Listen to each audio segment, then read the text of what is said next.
쌤입니다. 이번 주제는요, 다가구주택의 특장점 그리고 투자 방법과 주의사항에 대해서 이제 말씀을 드리겠습니다. 다가구주택은 많이 들어보셨죠? 네, 오늘 내용 들어보시면 내가 다가구주택을 많이 안다고 생각했는데 또 새로운 모르는 부분이 많았구나 라는 것들을 이제 알게 되실 겁니다.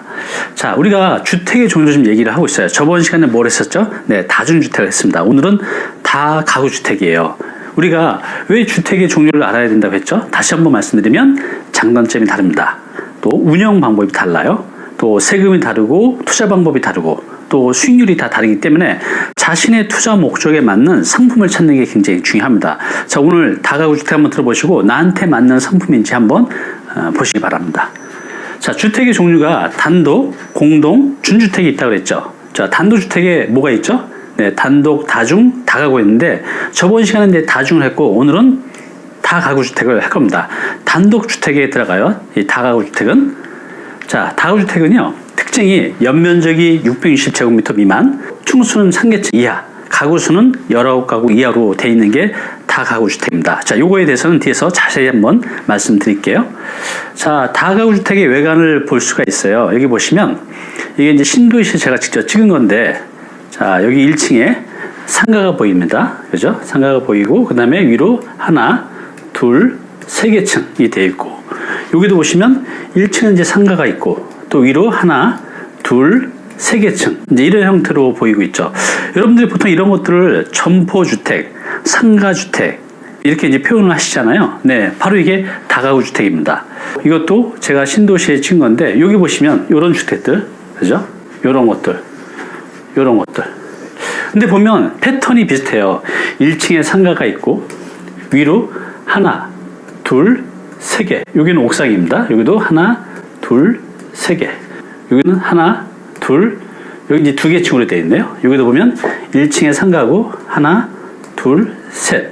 대체로 이제 이런 형태를 보입니다. 이게 왜 그런지 이제 뒤에서 제가 설명을 드릴게요. 이건 신도시, 택지개발지구에서 볼 수 있는 형태고, 이것은 뭐죠? 네, 여러분들 구도심 가면 이런 오래된 다가구주택을 보실 수가 있잖아요. 보통 20년, 30년 이상 된 형태의 구도심에서 볼 수 있는 다가구주택의 형태입니다. 자, 그리고 상권에 따라서 좀 다른 형태를 보이는데요. 이건 이제 원리 주택가죠. 주택가에 있는 이 다가구주택의 형태를 보이고 있는데, 여기 이제 상가가 안 보여. 근데 상권이 어느 정도 된 데는 이런 형태를 보이고 있어요. 1층은 쭉 상가고 위로 주택으로 되어 있는 형태를 볼 수가 있습니다. 자, 다가구주택 특징 5가지가 있는데요. 자, 지금부터 이게 중요하니까 한번 잘 들어보세요. 일단 다가구주택은요, 단독주택이에요. 다중주택도 단독주택이었잖아요. 이 다가구주택하고 다세대 주택, 뭐 도시형 생활주택 이렇게 보면 외관에서 보면 거의 비슷해요. 구분이 거의 안 되죠.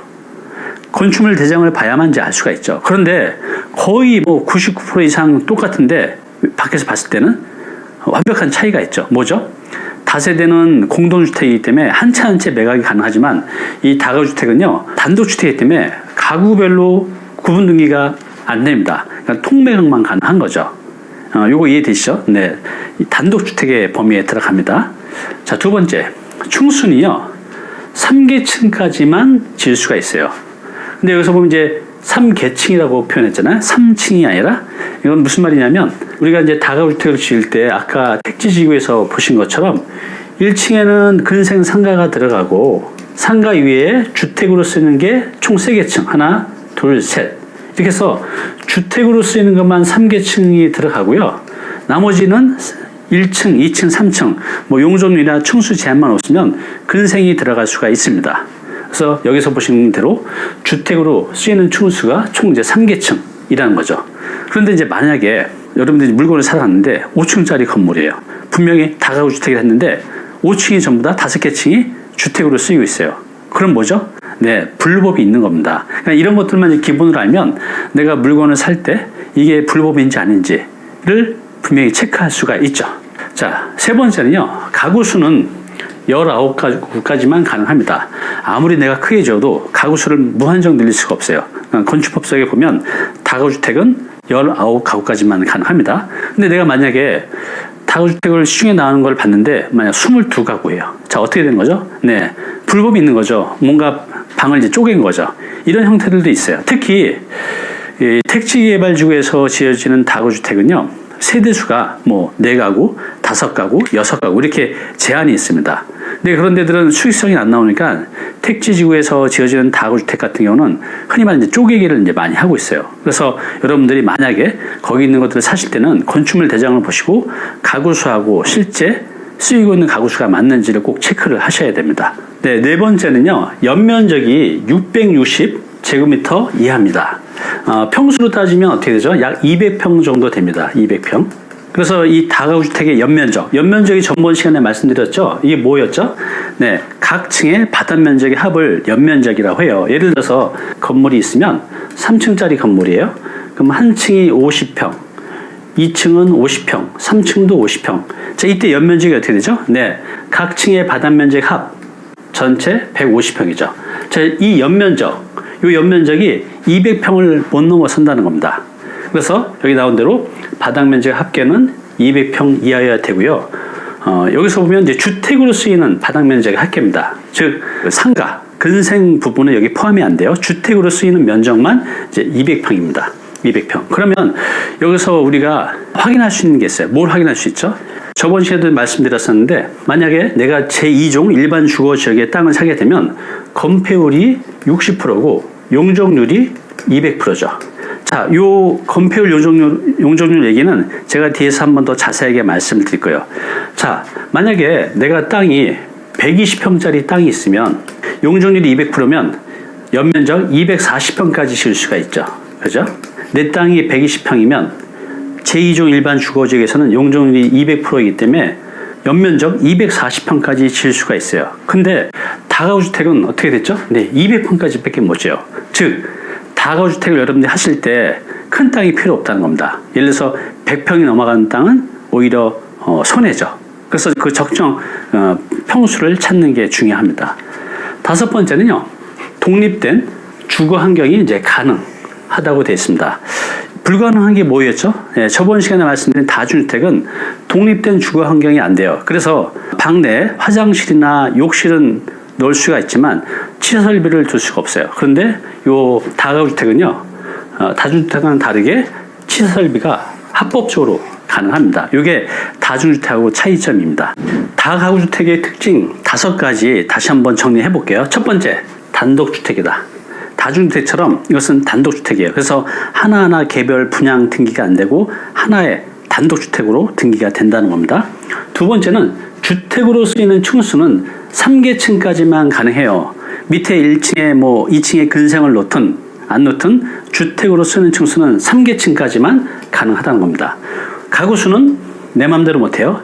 19가구까지만 가능합니다. 만약에 20가구, 22가구가 있다면 그 부분은 이제 불법인 거라고 보시면 돼요. 자, 연면적은 660제곱미터 이하, 즉 평수로 말하면 200평 이하. 그래서 제가 좀 전에 말씀드린 대로 큰 땅이 필요 없다는 거예요. 내가 만약에 120평짜리 땅을 갖고 있다면 그 20평은 그냥 날아가는 거죠. 자, 마지막 5번째, 독립된 주거 환경이 가능. 즉 취사 설비를 합법적으로 넣을 수가 있다는 겁니다. 지금 보시는 이 그래프는요, 2014년도에 조사를 한 거예요. 서울에 25개 구가 있잖아요. 각 구별 예상 수익률을 보여주고 있는 겁니다. 이쪽에 보면요, 거의 6에서 7%까지 나오는 데가 있어요. 지금은 사실 이제 이렇게 한답니다. 왜 그렇죠? 땅값이 너무 많이 올라가지고 이 정도 수익률은 지금 안 나와요. 근데 여기 보시면 6에서 7% 정도 나오는 데가 관악구, 서대문구, 성북구, 광진구 이런 데죠. 자, 이쪽으로 오면 수익률이 한 3%에서 많아야 한 4% 초반대인데 어디죠? 용산, 서초, 강남, 송파 이런 데들. 이렇게 딱 보면 비교적 지가가 좀 싼 곳은 수익률이 높고요. 지가가 높은 곳은 수익률이 낮죠. 이렇게 보면 수익률로 봐서는 지가가 싼 곳이 확실히 좋습니다. 그러면 무조건 이게 좋을까요? 아니죠. 이쪽이 좋을 수도 있죠. 왜냐하면 이쪽은 수익률은 낮은 대신에 지가 상승폭이 저쪽보다는 좀 일반적으로 높은 편이죠. 그래서 여러분들이 나는 수익률이 중요해, 나는 매매 차익이 중요해, 아니면 나는 수익률도 중요하고 매매 차익도 좀 얻고 싶어 라고 하면 이 중간 지점 들어오시면 되겠죠. 그래서 여러분들이 상황에 맞게, 여러분들의 목적에 맞게 서울 같은 데는 그런 지역을 선정하는 게 중요합니다. 네, 다가구주택의 장점이 있습니다. 한번 볼까요? 첫 번째, 거주와 임대소득을 동시에 실현할 수가 있어요. 여러분들 이제 상가주택이나 다가구주택 해서 보통 한 계층 거주하고 나머지 임대사업으로 살아가는 분들이 많이 있잖아요. 은퇴자의 꿈이죠. 다중주택도 그게 가능하고 이것도 이제 그렇게 가능합니다. 두 번째는요. 이건 이제 단독주택이기 때문에 1세대 1주택이 됩니다. 가구 수는 19가구, 15가구라고 해도 하나의 주택으로 보기 때문에 1주택자가 되죠. 그래서 조정대상 지역 같은 경우는 지금 2년만 거주하면 9억 미만에 대해서는 양도세 혜택을 볼 수가 있어요. 그래서 주택이 없으신 분들은 이런 부분에 대해서 장점이 있습니다. 세 번째는요. 집가 상승에 의한 차익 실현이 가능하다는 거죠. 지금 이제 서울시에 여러분들 한번 돌아다녀 보시면 아시겠지만 지하철 역세권 10분, 아니 5분 거리 내에는 거의 전멸이라고 보시면 돼요. 내가 신축할 만한 땅이 거의 없어요. 남아있는 것들은 굉장히 비싸거나 어디 골목 안쪽에 있든가 아니면 건축하기에 여러 가지 조건이 거의 안 맞다든가 이렇게 하여튼 상황이 안 좋아 있는 것만 남아있죠. 지금은 그래서 한 5분에서 10분 거리에 있는 것들을 찾아야 되는데 이런 것들도 제가 보기엔 한 2년 정도 지나면 거의 없을 것 같아요. 그래서 지금 이 수업을 듣고 계신 분들이 2년 내에는 꼭 하셨으면 좋겠습니다. 이렇게 다주택은 세 가지 이제 장점이 있고요. 단점도 있습니다. 첫 번째, 투자 수익률이 다중주택에 비해서는 조금 낮은 편이에요. 다중주택에 비해서. 이게 왜 그렇죠? 제가 저번 시간에 말씀드렸는데요. 다시 한번 말씀드리면 다중주택이 만약에 6평짜리 원룸이 있다고 하면 이건 이제 원룸이라고 볼게요. 이 원룸이 만약에 월세가 60만 원이라고 하면 이 다주택을 방 2개짜리로 만들어서 이렇게 크게 12평짜리 투룸으로 만들면 평당 10만 원이니까 12평이면 어떻게 되죠? 그대로 비례한다고 하면 120만 원이 되죠. 근데 이렇게 받을 수가 있을까요? 네. 현실적으로 이렇게 못 받죠. 현실은 한 80에서 많이 받아야 한 90만 원 정도. 그래서 방이 큰 것만큼 비례해서 임대 수익이 똑같이 올라가는 게 아니기 때문에 다중주택에 비해서는 투자 수익이 좀 낮은 편입니다. 그래서 수익률을 높은 거 원하시는 분은 다가구주택이 아니라 다중주택으로 가는 게 유리합니다. 두 번째는요. 취득세가 다세대에 비해서 많다는 거죠. 자, 지금 이제 다세주택에 대해서 제가 아직 말씀을 드리지 않았는데 이건 이제 공동주택이에요. 그래서 여러분들이 똑같은 돈을 가지고 다 가구주택을 사느냐, 다세대를 사느냐에 따라서 취득세가 많이 차이가 납니다. 왜냐하면 이 다세대는 공동주택이기 때문에 취득세를 계산할 때 한 세대 한 세대씩 이렇게 계산해요. 그러면 보통 뭐 3억 미만에 대해서는 대체로 1.1% 정도 되는데 이 다가구주택은 서울에 뭐 9억 미만에 있는 게 거의 없잖아요. 그러면 취득세가 3.3%가 넘죠. 그래서 거의 3배 정도 차이가 납니다. 그래서 취득세 부분에서 좀 이제 불리한 게 있어요. 세 번째, 대출이 있을 때 전세금이 이제 낮아진다는 거죠. 이제 이 말은 뭐냐면 다가구주택은 단독주택이기 때문에 여러분들이 대출을 받으면 건물 전체 설정이 잡히게 돼요. 그러면 나중에 내가 이제 전세를 넣게 될 때 내가 원하는 만큼 전세세 입자를 다 넣을 수 없다는 거죠. 왜? 설정이 잡혀있기 때문에 은행에서 채권의 안정성을 담보하기 위해서 그렇게 많이 대출을 내주지 않죠. 또 개인도 마찬가지죠. 대출이 많이 잡혀져 있으면 좀 꺼려할 거 아닙니까? 그래서 이런 부분에서 좀 불리한 게 있어요. 근데 다세대주택은 각 세대별로, 그래서 201호, 301호, 302호 이렇게 세대별로 대출이 잡히기 때문에 다른 호수에 영향을 주지는 않죠. 그래서 그런 부분에 있어서 이 다주택은 다세대보다 좀 불리한 게 있습니다. 마지막 네 번째로 황금성 측면에서 다소 조금 불리해요. 어떤 거에 비해서? 다중주택에 비해서. 왜 그렇죠? 금액의 차이 때문에 그래요. 보통 다중주택은 뭐 한 30평에서 커봐야 50평 사이에서 지어지고 이런 다가구주택은 한 50평에서 한 80평 그 정도 사이에서 지어지는데 그러면 이제 땅이 커지니까 금액이 커질 거 아니에요. 금액이 커지면 이걸 살 수 있는 층들이 굉장히 적어지는 거죠. 그래서 다중주택 같은 경우는 대출 끼고 전세 보증금 끼고 적게는 한 3억에서 10억 이내에 사지만 이것은 거의 한 8억에서 한 15 그 정도 서울 기준으로요. 그래서 금액이 커지다 보니 아무래도 다주택에 비해서는 황금성이 조금 더 떨어진다고 보시면 됩니다. 네, 이번에는요 다가구주택의 취득 방법에 대해서 말씀을 드릴게요. 우리가 이제 이런 물건들이 유통 단계가 있잖아요. 그럼 유통 단계마다 가격이 다 달라지죠. 공장도 가격이 있고 도매 가격이 있고 또 소매 가격이 있죠. 자, 부동산도 그런 게 있을까요? 네, 있습니다. 부동산도 유통 단계마다 가격이 달라집니다. 첫 번째, 우리가 지금 하려는 게 뭐죠? 기존에 오래된 구주택을 매입해서 그 주택을 철거를 한 다음에 그 철거된 그 땅에다가 새로 신축을 하는 거죠. 이렇게 되면 이게 바로 공장도 가격입니다. 이게 바로 이제 공장도 가격. 거의 대부분의 사람들은 이런 신축을 생각하지 않고 기존에 지어진 것들을 매입을 하잖아요. 그러면 만약에 여기 이제 건물이 이렇게 있으면 이게 20억에 한번 나왔다고 해볼게요. 새로 지은 게. 자, 그러면 이걸 내가 짓게 되면 얼마면 지을 수 있을까요? 이건 이제 상황에 따라 다르지만 뭐 대체로 한 17억 내면 지을 수 있죠. 즉, 이 20억은 소매 가격이 되는 거고요. 이건 이제 공장도 가격이죠. 이제 제가 지금 짓고 있는 것들이 그렇습니다. 저도 예를 들어서 시장에 20억 정도에 매각하는 것들이 제가 지을 때는 들어가는 돈이 한 16억, 많아야 한 17억 그 선이죠. 저는 그렇게 해서 이제 차익을 버는 겁니다. 여러분도 이제 그렇게 하실 수가 있어요. 바로 이게 공장도 가격입니다. 근데 공장도 가격이 있고 이렇게 다 지어진 건 소매 가격이잖아요. 20억. 근데 이거 말고요. 도매 가격으로 사는 방법도 있어요. 그게 뭐냐면 신축주인 것을 중간에 매입하는 겁니다. 저도 작년에 영등포에 하는 것을 분양을 다 했는데 골조가 막 올라갈 때 팔았어요. 근데 그 당시에 투룸 한 세대 가격이 한 3억 3천 정도 했었거든요. 3억 2천, 3억 3천. 근데 제가 그때 선분양이라고 하죠. 다 지은 게 아니라 골조가 올라가는 상태에서 분양을 했어요. 대신 싸게 팔았죠. 그분들도 완성되기 전 걸 매입하니까 그런 메리트를 드려야 되잖아요. 그래서 제가 2억 9천에 매각을 했습니다. 이게 바로 도매가라고 보시면 돼요. 도매 가격. 그래서 여러분들도 만약 내가 이거 힘들다고 하면 신축 주인 것들을 잘 섭외해서 가격을 협상한다고 하면 이미 지어진 것보다는 꽤 저렴한 금액으로 살 수가 있습니다. 다시 한번 말씀드리지만 내가 직접 지어서 하는 것은 공장도 가격이고 일반 사람들이 가장 많이 하는 그냥 다 지어진 거 사는 것은 소매 가격이고 또 신축 주인 것을 찾아서 잘 가격 협상한다고 하면 도매 가격으로 살 수가 있어요. 자, 지금 이제 우리가 취득 방법에 대해서 이제 말씀을 하고 있는 건데요. 이 방법도 있고 또 이런 방법도 있습니다. 우리가 이제 오래된 다가구주택을 매입한 다음에 리모델링을 이제 하는 방법도 있어요. 대체로 이제 신축하는 게 더 좋은 경우가 있지만 어떤 경우는 리모델링 통해서 부가가치를 더 높일 수 있는 방법도 있습니다.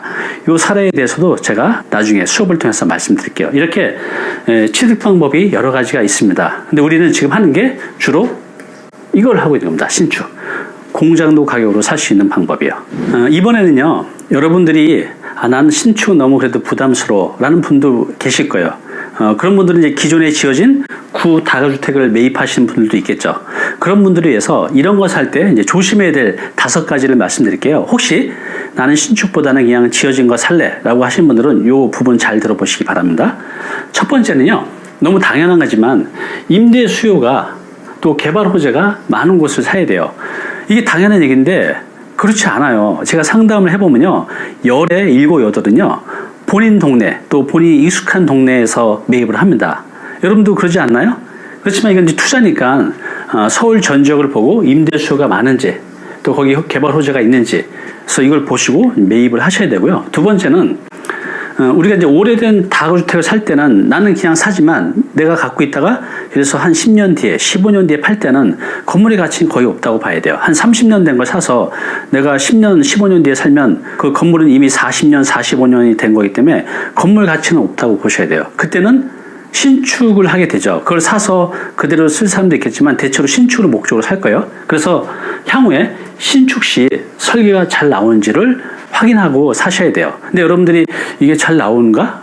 이제 일반인들은 잘 모르시잖아요. 그래서 그럴 때는 전문가의 도움을 받아서 이게 신축할 때 신축 조건이 좋은지를 꼭 확인하고 사셔야 됩니다.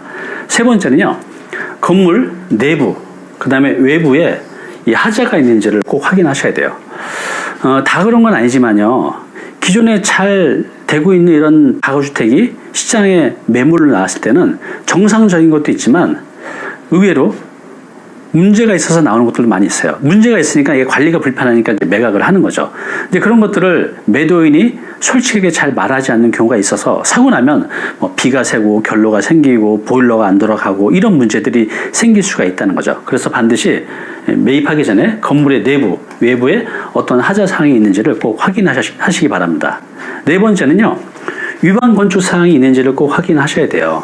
기본적으로 이 다가구주택은 세대수가 여러 가구까지 가능하고 층수는 3계층까지만 가능하고 이런 규정이 있잖아요. 그래서 이걸 벗어나는 게 있는지 또 불법 확장된 부분이 있는지 이런 부분들을 꼭 체크하시기 바랍니다. 마지막 5번째는요. 전월세 시세를 이제 확인하시기 바랍니다. 이건 뭐 그렇게 많지는 않지만 예를 들어서 이런 거죠. 여기 이렇게 다가구주택이 있는데 뭐 6가구라고 해볼게요. 근데 여기에 전세 시세가 2억 정도, 현재 그 동네 시세는 2억밖에 안 되는데 이거를 한 2억 4천에 어거지로 맞춰서 건물의 가치를 높이는 거죠. 또 반대로 월세는 뭐 하나당 50만 원 정도밖에 안 되는데 70만 원 정도로 해서 올려놓고, 그러면 전세가도 높고 또 월세로 했을 때는 수익률도 좋아지기 때문에 좀 더 비싼 가격에 팔 수가 있는 거죠. 근데 이거를 나중에 이 세입자가 나가고 다른 세입자를 넣을 때는 70만 원이 아니라 50만 원, 또 2억 4천이 아니라 2억, 이렇게 되는 경우도 종종 있습니다. 그래서 여러분들이 이런 기존의 다가구주택을 매입하실 때는 그 지역의 전세, 월세 시세를 좀 부동산 몇 군데 돌면 평균치가 나오거든요. 그래서 꼭 확인하셔야 됩니다.